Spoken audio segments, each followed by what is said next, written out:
At an interesting spot out here. It used to be tall wheat. It's interesting to see how this park changes the topography in the course of the year. And they cut down a great big tree over there, which was right by a great jump off spot where I go kayaking. So I don't know if they're trying to close that area off or whatever, but the devil be working overtime to take away some of my joy and happiness. But anyway, always going to keep pressing on. At a great little park.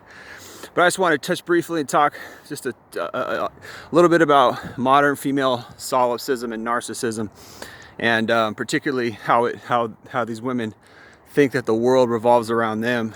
You know, I was kind of reintroduced to a girl that I knew a few years ago that we had a kind of physical relationship with for a while, and just realized that, you know, man, it's all about them, you know. It's really all about, you know, what they want.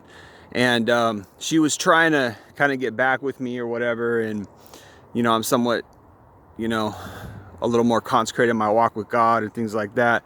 But it reminded me how, you know, I said something to her and it was like, she wanted me because she thought that, like, you know, she wanted me in the context of like, oh, you know, I want to get physical with you, I want to have sex with you and all this stuff, but I only want that in the context of a relationship. And I said something like, well, you know, what if I want to go chase other girls? And I said it kind of rhetorically, right? And she thought I meant that's what I want to do, right?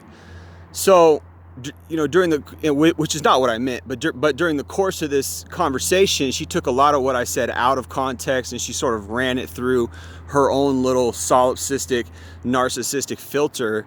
And honestly, at the end of the day, like, what I realized was she wanted me how she wanted me within the context of what she wanted from me. And if I wasn't supplying her with that, she wasn't going to give me sex, as if like sex was this currency that she was using and withholding from me and doling out to me as long as I'm doing what she wanted me to do.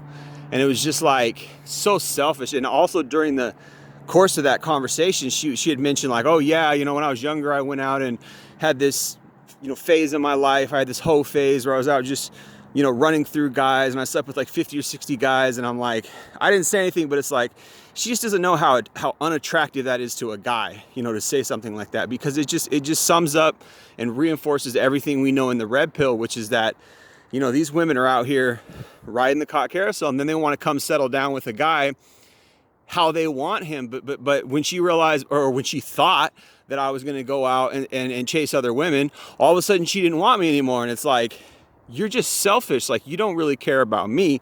You want me to fit into what you want out of a man. And that goes for so many other women in so many other categories and so many other situations. It's just this selfishness, this solipsism, this entitlement where, oh, it has to be about me and he has to be benefiting me in the ways that I want to be benefited and all this kind of stuff. And it's like, how many of you really care and love about a man for what a man is and for who he is? Not